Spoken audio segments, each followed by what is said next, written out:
క్రీస్తునందు ప్రియమైన దేవుని సంగమా, ఈరోజు ఈ ఆరాధన కోరికలో చేరి ఆయనను స్తుతించుటకు, మహిమపరచుటకు, సంఘం అనే సహవాసంలో మీ సమయాన్ని ఇచ్చుటకు వచ్చిన మీ అందరికి కూడా ప్రభు అయిన యేసుక్రీస్తు నామమున ప్రత్యేకమైనటువంటి వందనాలు చెల్లిస్తున్నాం. ఈరోజు ఈ ఆరాధనలో కాక మరి ఎక్కడ ఏ పరిస్థితుల్లో మనం గడిపినా కూడా అది దేవుని పిల్లలమైన మనందరికీ కూడా ఆశీర్వాదకరమైనది కాదు. దేవుని సన్నిధిలో గడపడమే ఆదివారం మన ప్రతి క్రైస్తవుడు సంఘం అనే సహవాసంలో చేరి అపోస్తుల బోధయందును, సహవాసమందును, రొట్టె విరుచుటయందును, ప్రార్థన చేయటందును ఎడతెగక ఉంటే అది వారికి ఆశీర్వాదము అని దేవుడు సెలవిస్తున్నాడు. కాబట్టి మీ అందరూ కూడా దేవుని ఆశీర్వాదాలు పొందుకొనుటకు, దేవుని యొక్క రక్తమాంసములో, క్రీస్తు యేసు యొక్క రక్తమాంసములో పాలుపంచుకొనుటకు చేరిన మీ అందరికీ మరీ ప్రభు పేరట వందనాలు తెలియజేస్తున్నారు. పరిశుద్ధ గ్రంథంలోని హెబ్రీయులకు రాసిన పత్రిక 11వ అధ్యాయము 1వ వచనము మనం చదువుకుందాం. హెబ్రీయులకు రాసిన పత్రిక 11వ అధ్యాయము 1వ వచనం. విశ్వాసం అన్నది నిరీక్షింపబడు వాటి యొక్క నిజస్వరూపములో అదృశ్యమైనవి ఉన్నవనుటకు రుజువునై ఉన్నవి. విశ్వాసము క్రియ అనే మాటలు ఈరోజు మనం నేర్చుకుంటున్నాం. విశ్వాసం అంటే ఏమి అంటే, విశ్వాసం అనేది నిరీక్షింపబడే వాటి యొక్క నిజస్వరూపమును అదృశ్యమైనవి ఉన్నవి అనటం ఏమై ఉన్నాయంటే రుజువు అంటాడు. అంటే ఉన్న వాటిని చూసి నమ్మడము విశ్వాసము కాదు, లేనివి కూడా ఉన్నాయి అని నమ్మడమే విశ్వాసం. పరిశుద్ధ గ్రంథంలో చాలా చక్కగా మనకి దేవుని మాట వ్రాయబడి ఉన్నది. విశ్వాసము, ఒక మనిషి విశ్వాసం అంటే ఏమి అని మనం తెలుసుకోవాలంటే, విశ్వాసం అన్నది ఏమి అంటే నిరీక్షణ, నిరీక్షణ యొక్క నిజ స్వరూపం. నిరీక్షణ అంటే ఎదురు చూడడం, ఆ పని విషయంలో ఆసక్తి కలిగి ఉండడం, అంటే జరగబోయే దాని గురించి విశ్వాసంగా ఉండడమే ఏమంట నిరీక్షణ అంటాడు. విశ్వాసం అన్నది నిరీక్షింపబడు వాటి యొక్క నిజస్వరూపమును అదృశ్యమైనవి, అంటే కనిపించనివి కూడా ఉన్నాయి అని చెప్పడానికి ఏమైంది రుజువు అని దేవుని మాట సెలవిస్తుంది. ఒక ఉదాహరణ మనము గమనించినట్లయితే, మన ఇంట్లో మనం అందరం చూస్తుంటాం, ఒక గుడ్డు ఉంది కదా, కోడి గుడ్డు. ఆ గుడ్డు అది పొదుగు రావాలంటే, అది ఒక పిల్లగా మారాలంటే ఏం చేయాలంటే మనందరికి తెలుసు, ఒక గుడ్డు దాన్ని తీసుకొని ఆ పొదుగుకి, అంటే దాని మీద తల్లి కోడిని పెడితే 21 రోజులకు అది ఏమవుతుంది, మరలా పిల్లలు బయటికి వస్తాయి గుడ్డు నుంచి. అంటే విశ్వాసము అంటే ఒక గుడ్డును చూసినప్పుడు మనం అనుకుంటాము, ఈ గుడ్డు ఆ తల్లి కోడి ఆ గుడ్డు మీద కూర్చొని ఉంటే 21 రోజులకు ఏమవుతుంది అని మనకు ఒక విశ్వాసం, ఆ గుడ్డులో నుంచి ఒక చిన్న కోడి పిల్ల వస్తుంది అనేటువంటి విశ్వాసం.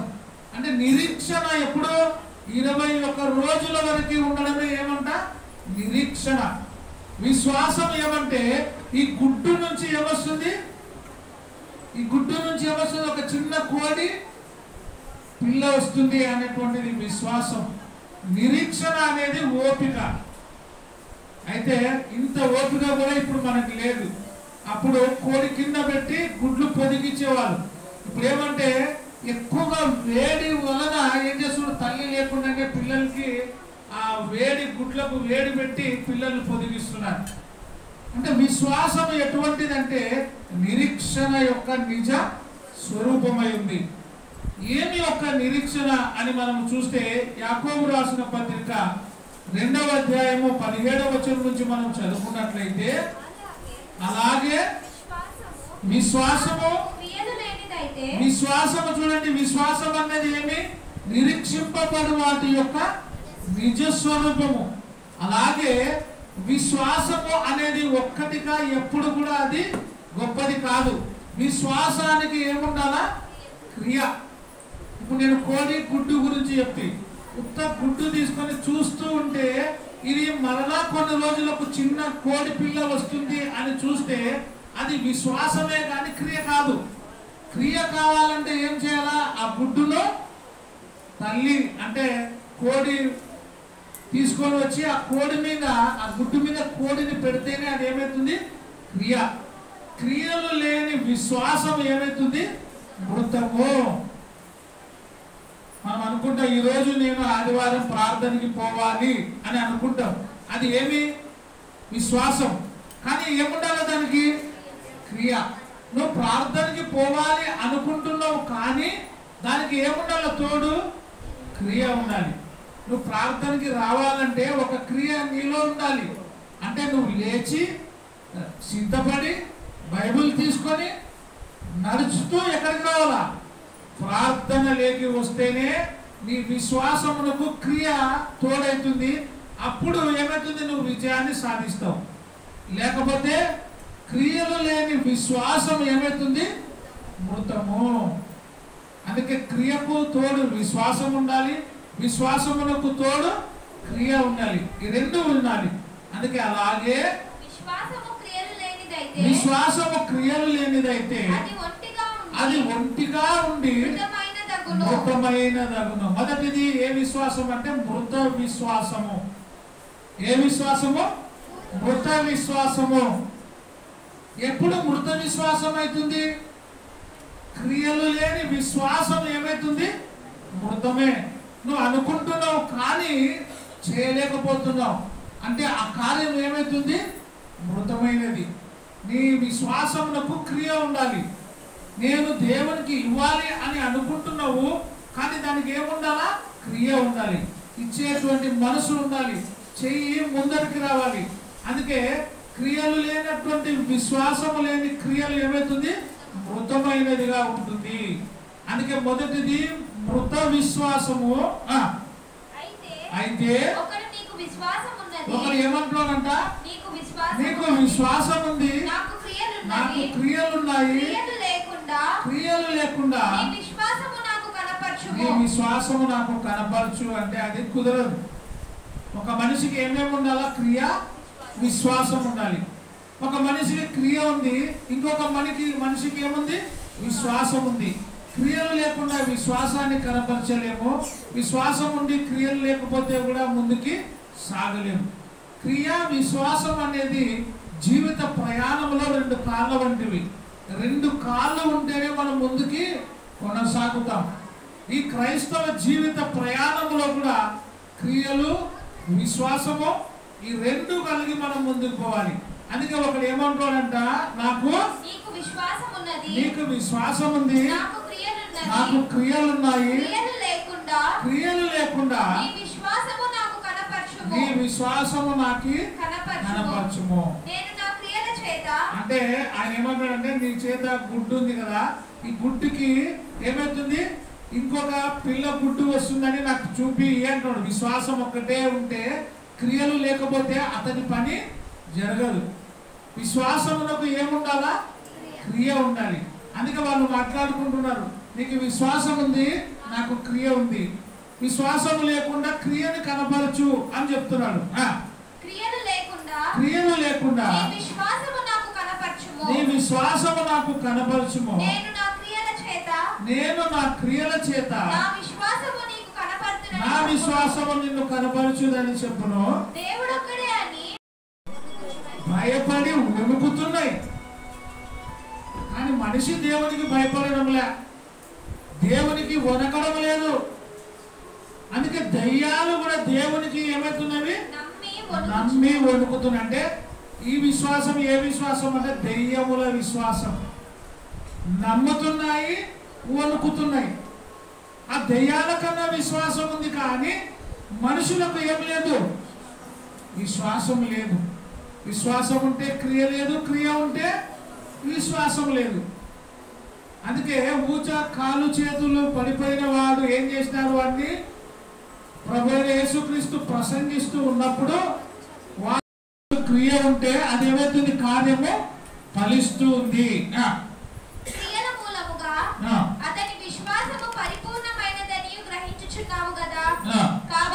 కాబట్టి అబ్రహాము దేవుని నమ్మెను,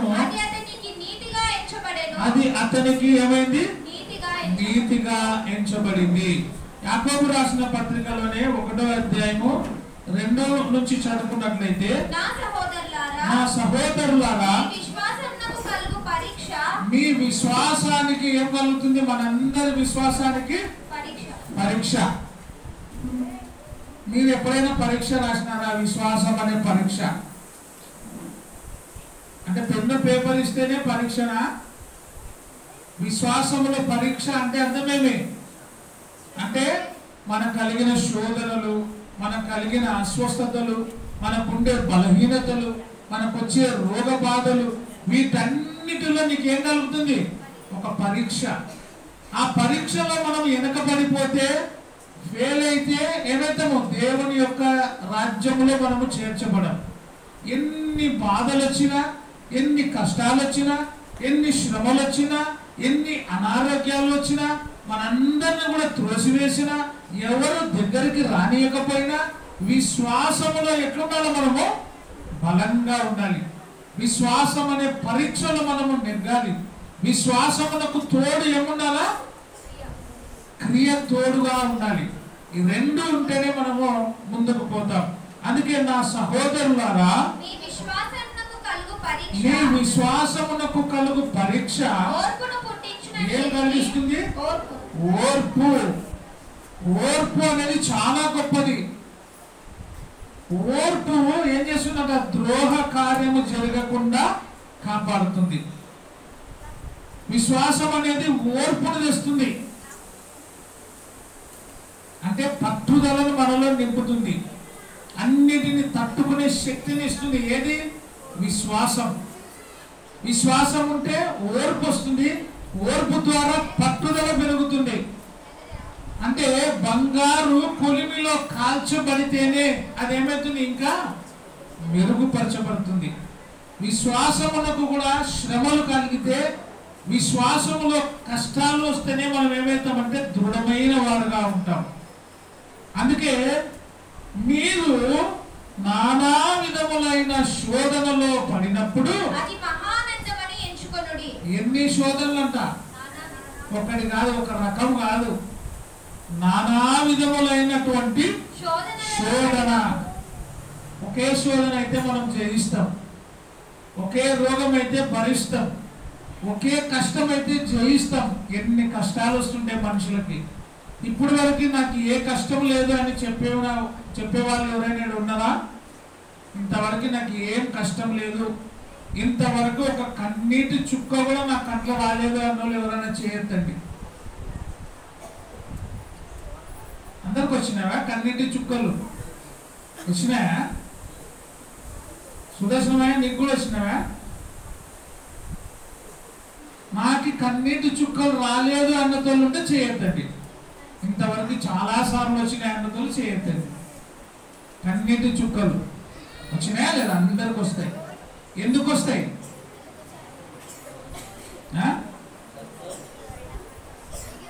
అప్పుడప్పుడు వస్తాయి కదా. కొంతమందికి ఏడుపు రాకుండా వస్తాయి. ఎప్పుడు? సంతోషం వచ్చినప్పుడు వస్తాయి, దుఃఖం వచ్చినప్పుడు వస్తాయి. నీకు కంట్లో నీళ్ళు రావాలంటే తిరువాత పెడితే కూడా వస్తాయి. ఉల్లిగడ్డలు కోసినా వస్తాయి. ఏదో ఒక రకంగా ఖచ్చితంగా కంట్లో ఏం రావాలి? నీళ్ళు వచ్చి ఉంటాయి.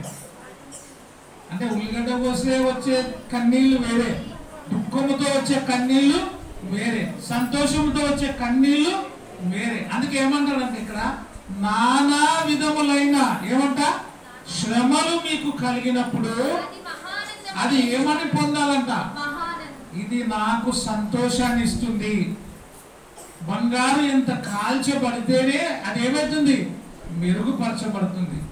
ఈరోజు మనం కష్టాల్లో ఉన్నామంటే, దుఃఖంలో ఉన్నామంటే, అనారోగ్యంగా ఉన్నామంటే, రేపు దినమున ఏం కావాలని? ఆరోగ్యంగా కావాలని, నీ అనారోగ్యం పోవాలని, నీకుండే కష్టం పోవాలని దేవుడు ఏం చేస్తాడు? శ్రమలని కలుగజేస్తాడు. చాలా కాలం నుంచి ఒకే చోట నీళ్లు ఉన్నాయనుకోండి, అవి ఏమైతాయి? పారకుండగా ఒకే చోట ఉన్నాయి నీళ్లు. ఆ నీళ్ళు ఏమవుతాయి? చాలా బాగుంటాయి కదా. మన ఇంట్లో కూడా బాణల కడగకుండా ఒక వారం రోజులు నీళ్లు పెట్టి అవే తాగుతున్నాం మనకు ఎట్లుంటాయి? ఇక్కడ రోజు నీళ్ళ బాణ కడుగుతారా కడగరా? నేను వారానికి ఒకసారి నీళ్ళ బాణ కడుగుతా అన్న వాళ్ళు ఉంటే చేయొద్దండి. రోజు కడుగుతారా?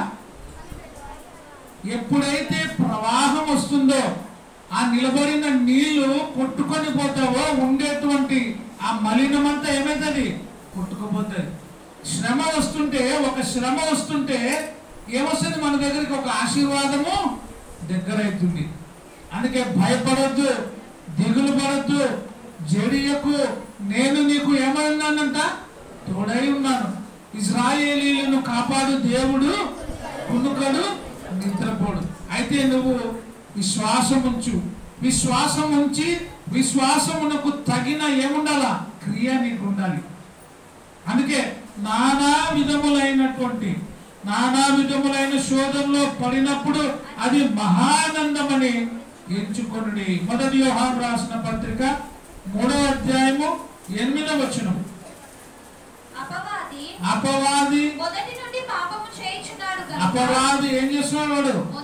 మొదటి నుండి పాపము చేస్తున్నాడు. అపవాది ఎప్పటి నుంచి? మొదటి నుంచి వాడు పాపము చేస్తున్నాడు, మనల్ని పాపములో పడవేస్తున్నాడు. అందుకే యోహాను రాసిన పత్రిక యోహాను సువార్త 8వ అధ్యాయము 44వ వచనం ఏమంటే, మీరు మీ తండ్రి యొక్క అపవాది సంబంధుడు. వాడు ఎప్పుడు ఎట్లుంటాడంట? వాడు ఎన్నడూ సత్యం అనేది ఎరగడు. వాడు అబద్ధమునకు ఏమైనాడు? జనకుడు. అంటే అబద్ధాలకి తండ్రి ఎవరు? సైతాను. అందుకే ఇక్కడ ఏం చెప్తున్నాడంటే అపవాది, ఇప్పుడు 1 యోహాను 3:8, అపవాది మొదటి నుండి పాపము చేయుచున్నాడు గనుక పాపము చేయు ప్రతివాడు ఎవరి సంబంధి? అపవాది సంబంధి. ఆదాము వాళ్ళకు దేవుడు చెప్పినాడు, ఈ పండు తిని దినమున మీరు నిశ్చయముగా చనిపోతారు. దేవుడు ఒక ఆజ్ఞ, ఒక కట్టుబాటునిచ్చి ఆదాములను ఉంచినప్పుడు వాళ్ళు ఏం చేసినారు? ఆజ్ఞ అతిక్రమమే పాపము, పాపం వలన వచ్చి జీతము మరణం. వారిని పాపంలోనికి తీసుకుపోయినది ఎవరు? అపవాది. వాడు దుష్టుడై ఉండి ఆదాములను కూడా ఏం చేసినాడు? లోకం అనేటువంటి దుష్టులుగా ఉండేటువంటి లోకము ఏమితో నిండిపోయిందంట? లోకము దుష్టుల చేతికి అప్పగించబడింది అంటాడు. అపవాది యొక్క దుష్ట క్రియలోనికి రప్పించుకున్నాడు. ఎవడు? అపవాది. దేవుని మాట కాకుండా తన మాట వినేటట్టుగా చేసుకున్నాడు. మనం కూడా శ్రమలు కలిగినప్పుడు విశ్వాసము పడగొట్టడానికి మనల్ని ప్రయత్నం చేస్తాడు. క్రియలు లేకుండా మనల్ని చేస్తాడు. ప్రార్థనకు రానియకుండా చేస్తాడు. ఎవరు? అపవాది. అందుకే వాడు ఏం చేస్తున్నాడంట? అపవాది సంబంధి. పాపము చేయువాడు ఎవరి సంబంధి? అపవాది సంబంధి. ఆదామా నువ్వు ఎక్కడా అన్నప్పుడు ఆదాము ఎక్కడున్నాడు? దేవుడైన యెహోవా మాట విన్నప్పుడు ఆదాము ఎక్కడున్నాడు? మీరు ఎక్కడ పెడుతున్నారు మనసు? దేవుడైన యెహోవా ఆదాముని, ఆదామా నువ్వు ఎక్కడ అన్నప్పుడు ఎక్కడున్నాడు ఆదాము? వాళ్ళ ఇంట్లో ఉన్నాడు కదా.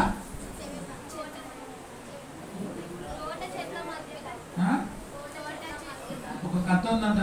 అయ్యే బాబు నేను చెప్పినది నేనా అంతా ఎక్కిందిరా అంటే ఎక్కింది సార్ అని అంట. ఏమైందిరా అంటే సారు బడి చెప్తుంటే వీని మైండ్ ఏడుంది? బోర్డు మీద చిన్న బుర్ర ఉంటే ఎలక లోపలికి పోనీకి అంత ప్రయాసపడుతుందంట. సార్ చెప్పే లెక్కల మీద లేదు ఈయనకి, ఆ ఎలక మీద ఉంది. మొత్తం లోపలికి పోయింది, కొంచెం తోక పెట్టుకుందంట. అరే నేను చెప్పినది అంతా ఎక్కింది అంటే అంత పోయింది సార్, తోకొక్కటి ఉంది బయటికి అన్నాడు అంటాడు. ఏమన్నాడు? నేను తోక కాదు కదా లెక్క చెప్పేది, నేను ఏమో A+1 B+1 అని చెప్తే నువ్వేమో తోక గురించి చెప్తున్నా, నేను ఆ ఎలక గురించి చెప్తున్నా అన్నాడు. నేనేమో అడుగుతున్నా, ఆదామా నువ్వు ఎక్కడ అన్నప్పుడు ఆదాము ఎక్కడున్నాడు? మామూలు సమయంలో ఎక్కడున్నాడు ఆదాము?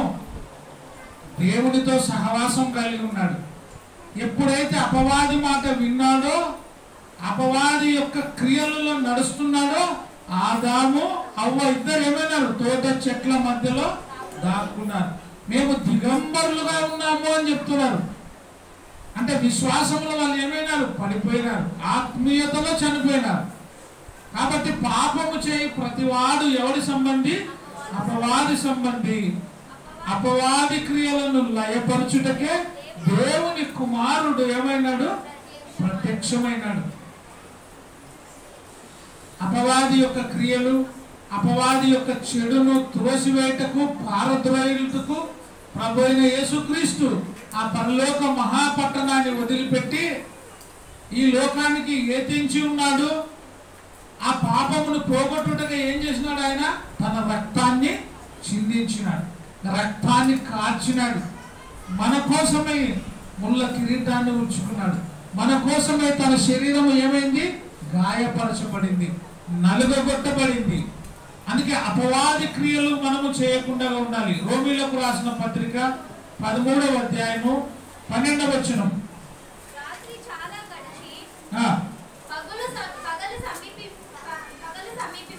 ఇక్కడ దాంట్లో మనము అంధకార క్రియలను విసర్జించి, ఏ క్రియలు? అంధకార క్రియలు. చీకటిలో ఎటువంటి క్రియలు జరుగుతాయి? మంచా చెడ? దొంగలు ఎప్పుడు వస్తారు? రాత్రే పగలా? మొత్తం లైట్లు వేసి ఇంటి నిండా మంది ఉన్నప్పుడు దొంగలు పడతారు కదా, లైట్లన్నీ బంద్ చేసినప్పుడా? దొంగలకి మంచి రోజు చెడ్డ రోజు అని ఏం లేదు. కష్టకాలంలో ఇంకా ఎక్కువ పడతారు దొంగలు. మీరందరూ మర్చిపోతుంది కదా, చాలా మర్చిపోలేములే మనం. విజయవాడలో వరదలు వచ్చి అల్లాడిపోతున్నారు. మనకు కొంచెం వరదలు. రాత్రి ఆడైనా పోతే ఏం చేస్తుంటే తాళం వేసుకో, రాత్రి పూటనే చూడు దొంగలు వచ్చేది. ఇప్పుడు ఎవరు లేరని దొంగలు పడతారు అని చెప్తుంది. ఆ మాటలు మీరు విన్నారా లేదా? వినలేరా? పాపం ఎవరైనా ప్యాకెట్లో బియ్యం ఇస్తే కొంచెం ఊడ్చుకొని మళ్ళీ దాంట్లో పెట్టి పోతుంటుంది కదా, అప్పుడు ఏం చెప్తుంది? లైట్లు లేవు, మనుషులు లేరు, ఎవరు లేరు. ఎవరు వస్తారు? దొంగలు వస్తారు అని. చీకటిలో ఏం జరుగుతుంది? అపవాది క్రియలు జరుగుతుంది. వెలుగు అంటే చీకటిని పారద్రోయుటకు యేసు ప్రభు ఎట్లా వచ్చినాడు? వెలుగుగా వచ్చినాడు. యేసు ప్రభు ఏమన్నా, నేను ఈ లోకమునకు వెలుగును. ఎందుకు వెలుగుగా వచ్చినాడంటే చీకటిని పారద్రోయుటకు ఆయన వెలుగుగా ఈ లోకానికి దిగి వచ్చినాడు. అందుకే మనల్ని వెలిగించుటకై ఆయన ఈ లోకానికి వచ్చి ఉన్నాడు. మనము ఆరిపోతున్న మనల్ని వెలిగించినాడు ఆయనలో. అందుకే మనము తేజస్ సంబంధమైన వాళ్ళము. ఎవరమంటే జ్యోతిర్మయుడకు దేవుని పిల్ల మనం. అందుకే విశ్వాసమునకు ఏముండాలి? ఆ క్రియలు మనకు తోడుగా ఉండాలి. యోహాను సువార్త రోమీలకు రాసిన 13:12 మనం అంధకార క్రియలను విసర్జించి తేజో సంబంధమైన యుద్ధోపకరణములు ధరించుకోవాలి. యుద్ధోపకరణములు ధరించుకోవాలి. ఎందుకంటే ఎవరితో పోరాడడానికి? అపవాదితో పోరాడడానికి. అపవాదితో పోరాడాలంటే ఏం చేయాలా? సైతాన్తో పోరాడాలంటే ఏం చేయాలా? బైబుల్ని పెట్టుకోవాలి తల కింద, అంతే. యేసు రక్తమే జై అంటే పోతుంది సైతాన్. అవునా కదా? మీరు టీవీలలో చూస్తున్నారు లేదా? దెయ్యాలు ఎలా కొడతారు, ఏం చేస్తున్నారు? దెయ్యాలకు కూడా భాష అర్థమవుతుంది. రబా షబా షబా రబా అంటే అది పోతుంటుంది. దాని భాష వీళ్ళకి తెలియదు, వీళ్ళ భాష దానికి తెలియదు. అంధకార క్రియలను, సాతాను సంబంధమైన క్రియలను, అపవాదిని పారద్రోయాలంటే ఏం చేయాలంటే ప్రార్థన మనకు అవసరం. ప్రార్థనే మన ఆయుధము, ప్రభుని పాదములు శరణ్యం. దేవుని వాక్యము దివారాత్రం వాక్యము ధ్యానించుకోవాలి. మన వాక్యమును మన హృదయములో ఉంచుకోవాలి. అప్పుడు అపవాదిని ఎదిరించుడి, అప్పుడు వాడు మీ యొద్ద నుండి పారిపోతాడు. ఎట్లా ఎదిరించాలా? ప్రార్థన ద్వారా మనం ఎదిరించాలి. అపవాది క్రియలను ఎదిరించాలి. అందుకే విశ్వాసం అనేది చాలా పునాదిగా ఉండాలి. ఎట్లా ఉండాలో విశ్వాసం? బండ మీద కట్టబడినదిగా ఉండాలి. ఇసుక మీద కట్టబడినది అయితే ఏమవుతుంది? వాన వచ్చినా, వరద వచ్చినా, గాలి కొట్టినా ఇసుక మీద కట్టబడిన ఇల్లు ఏమైతుంది? అది కూలిపోతుంది. బండ మీద కట్టబడిన ఇల్లు అది గాలి వచ్చినా, వాన వచ్చినా, వరద వచ్చినా కూలిపోదు. కాబట్టి ఇల్లు కడతప్పుడు ముందు ఏం బాగుండాలని అడుగుతాము? పునాది. బండ పడాల, కనీసం బండ రాకుండా కూడా మురుసన రావాల. అంటే రాళ్ళు మురుసు వస్తేనన్నా అప్పుడు స్టార్ట్ చేస్తారు. ఎందుకంటే పునాది బలంగా ఉండాలి. మన విశ్వాసం కూడా బలంగా ఉండాలంటే దేవుని సంఘం అనే సహవాసంలో మనం ఉండాలి. మన పునాది గట్టిగా ఉండాలంటే ప్రార్థన ద్వారా మనము కాపాడుకుంటాం. చూడండి, యోహాను సువార్త 3వ అధ్యాయము 19వ వచనం. యోహాను సువార్త 3వ అధ్యాయము 19వ వచనం. ఆ తీర్పు ఇదే. వెలుగు ఎక్కడికి వచ్చింది? వెలుగు లోకములోనికి వచ్చెను, కానీ తమ క్రియలు, మన క్రియలు ఏమైనాయి? చెడ్డవైనందున మనుషులు వెలుగుని ప్రేమించక దేని ప్రేమిస్తున్నాడు మనిషి? ఒక మాట చెప్తారు కదా సామెత, పచ్చ కామెరలోనికి ఏముంటుందంట? గట్టిగా చెప్పాలంటే ఇట్లాంటివి బాగా చెప్పాలి నువ్వు. పచ్చ కామెరలోనికి ఎట్లా కనపడుతుంది? లోకమంతా పచ్చ కనపడుతుంది. సైతాను క్రియలో ఉన్నోనికి లోకమల్లా ఎట్లా కనపడుతుంది? లడ్డు మిఠాయి లక్కుంటుంది. ఎందుకంటే లోకములో ఏముంది? శరీరాశ, నేత్రాశ, జీవకుటంబం. క్రీస్తు యొక్క దారి ఎట్లుంటది? ఇరుకైన మార్గం. సైతాను దారి విశాలమైన మార్గం. అందుకే ఏం చెప్తాడు ఇక్కడ? ఆ తీర్పు ఇదే. వెలుగు ఎక్కడికి వచ్చింది?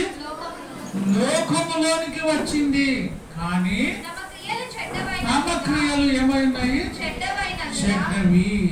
ఎందుకు చెడ్డవి అంటే మనుషుల యొక్క స్వభావం మారిపోయింది, మనుషుల యొక్క వ్యక్తిత్వం మారిపోయింది, మనుషులు చెడిపోతూ ఉన్నారు. ఎందుకంటే దేవుని భయము బొత్తిగా వారిలో లేదు.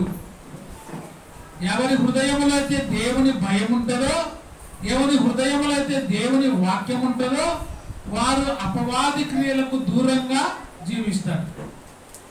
వారి హృదయంలో వాక్యము లేదు, ప్రార్థన లేదు, భయము లేదు, భక్తి లేదు అంటే ఎక్కడ పోతాం? మనం అపవాది క్రియలోనికి వెళ్ళిపోతాం. అందుకే వెలుగు ఎక్కడికి వచ్చింది? లోకములోనికి వచ్చాను, కానీ తమ క్రియలు ఎటువంటివి? చెడ్డవి. కాబట్టి మనుషుడు దేని ప్రేమించడం లేదు? వెలుగుని ప్రేమించడం లేదు. ఎందుకంటే అతనిలో ఆల్రెడీ ఏముండే? చీకటి క్రియలు ఉన్నాయి. చీకటి ప్రభావం ఆయనలో ఉంది, చీకటి ప్రభావం ఆమెలో ఉంది. కాబట్టి ఆయనే దేని ప్రేమించాడు? వెలుగుని ప్రేమించాడు. ఎందుకంటే మీరు ఎవరి సంబంధులు అంటాడో? మీరు మీ తండ్రి యొక్క అపవాది సంబంధులు. ఎవరి పిల్లలకి వాళ్ళ లక్షణాలు వస్తాయి, అవునా కదా? అప్పుడప్పుడు అంటే కదా, ఎవరి లక్షణాలు వచ్చినారా? మీ నాయన లక్షణం లే, మీ అమ్మ లక్షణం లే, కనీసం మీ అత్త గుణాలు కూడా లేవు కదరా అంటారు కదా.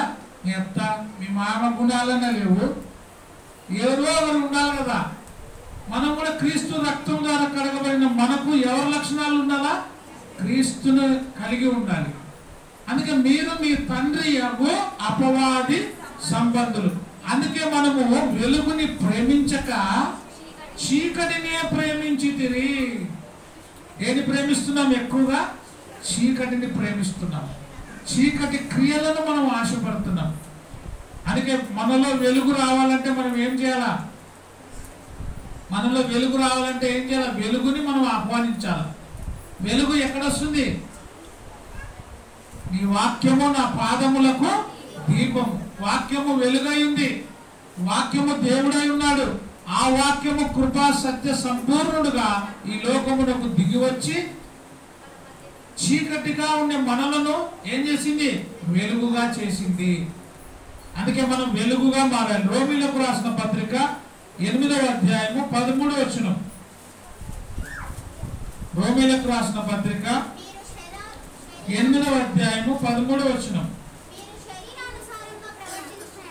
మీరు శరీరానుసారముగా ప్రవర్తించిన ఎడల చావవలసిన వారే ఎందురు గాని చావవలసిన వారుగా ఉందురు కానీ ఆత్మచేత శరీర క్రియలను చంపిన ఎడల ఆత్మచేత ఏ క్రియలను చంపాలా? ఆత్మచేత శరీర క్రియలు. ఏ క్రియలు ఉండాలా? శరీర క్రియలు ఉండాలి కదా.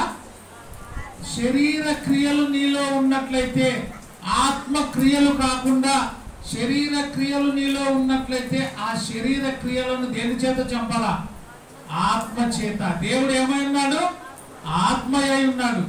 ఆ ఆత్మ చేత నీలో ఉండేటువంటి శరీర క్రియలను నువ్వేం చేయాలా? చంపేసేయాలా. మరొకసారి చదువమ్మా. మీరు శరీరానుసారముగా ప్రవర్తించిన ఎడల చావవలసిన వారు ఎందురు కానీ ఆత్మచేత శరీర క్రియలను చంపిన ఎడల జీవిస్తారు. మనం జీవించాలంటే ఎవరి ద్వారా జీవించబడతాం?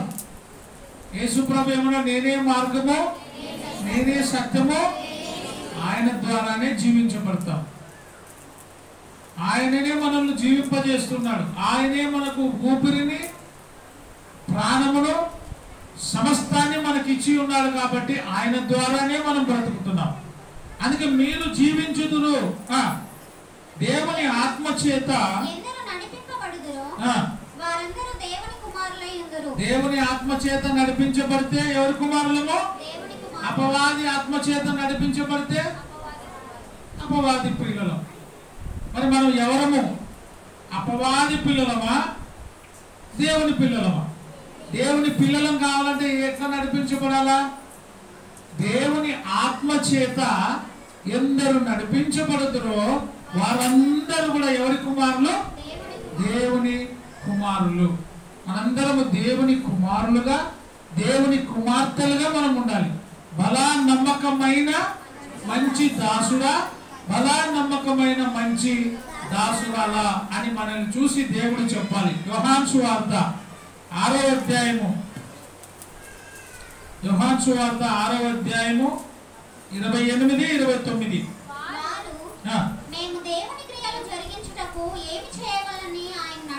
వాళ్ళు ఏమంటున్నారంట? మేము దేవుని క్రియలు చేయడానికి మేమేమి. మంచి ప్రశ్న వేసినారు కదా. దేవుని క్రియలు చేయాలంటే మేము ఏం చేయాలా? అపవాది క్రియలు చేయాలంటే ఏం చేయాలా? ఏం చేయాల్సిన పనిలే, లోకాన్ని ప్రేమిస్తే చాలు. వీళ్ళు అడుగుతున్నారు, మేము దేవుని క్రియలు చేయాలంటే ఏం చేయాలి? యేసు ప్రభు చెప్తున్నాడు, ఆయన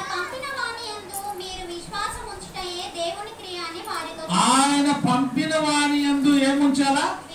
విశ్వాసం ఉంచాలి. ఎవరిని పంపినాడు? తండ్రి ప్రభు అయిన యేసుక్రీస్తును పంపినాడు. ఆయన యందు ఏముంచాలా? విశ్వాసం ఉంచడమే దేవుని క్రియ. ఏమని విశ్వాసం ఉంచాలా? యేసు ప్రభు దేవుని కుమారుడని, ఆయన పాపుల రక్షకుడని, ఆయన ఈ లోకానికి వచ్చినటువంటి వెలుగని, ఆయన ఇంకా ఏమన్నాడు? ఎన్నో పేర్లు ఉన్నాయి ఆయనకి. ఆయన దేవుడుగా వచ్చి ఉన్నాడు, మానవుడుగా ఉన్నాడు, మానవుడుగా బ్రతికినాడు, శిలువలో తన రక్తాన్ని కార్చినాడు. అందుకే విశ్వాసం అన్నది నిరీక్షింపబడు వాటి యొక్క నిజ స్వరూపం. ఆనాడు నుండి ఎదురు చూస్తున్నారు, ఇదిగో మెస్సయ్య వస్తాడు, మమ్మల్ని రక్షిస్తాడు, మా పాపాలు క్షమిస్తాడని నమ్ముతున్నారు కదా. అది ఏమైంది? విశ్వాసం అన్నది నిరీక్షింపబడు వాటి యొక్క నిజ స్వరూపం. ఆయన వచ్చినాడు, లోకంలో బ్రతికినాడు, జీవించినాడు, రక్తం కార్చినాడు, ప్రాణము పెట్టినాడు. అంటే మనలో కూడా విశ్వాసం ఉండాలి. ఏ విశ్వాసము? ఈ లోకంలో నేను బ్రతికినప్పుడు ఆయనకు ఇష్టలుగా బ్రతకాలి. నేను చనిపోయిన తర్వాత ఆయన నా కోసము ఏం పెట్టినాడు? మహాపరలోక పట్టణాన్ని ఏర్పాటు చేసినాడు. అందులో నేను ఉండాలని ఆయన నిర్ణయించినాడు. నేను కూడా ఎక్కడుంటా అక్కడ ఉండాలి అన్నటువంటి విశ్వాసము కలిగి బ్రతకాలి. అందుకే మేమేం చేయాలి అని అడిగినప్పుడు ఆయన చెప్తున్నాడు. మరొకసారి చదవమా. ఆయన వారు మేము దేవుని క్రియలు జరిగించుటకు ఏమి చేయాలి అని వారిని అడగగా యేసు ఆయన పంపిన వాని యందు మీరు విశ్వాసం ఉంచుటయే దేవుని క్రియ అని వారితో చెప్పెను. వారు అట్లయితే మేము చూచి నిన్ను విశ్వసించుటకు నీవు ఏ సూచక క్రియ చేయుచున్నావు, ఏమి జరిగించుచున్నావు?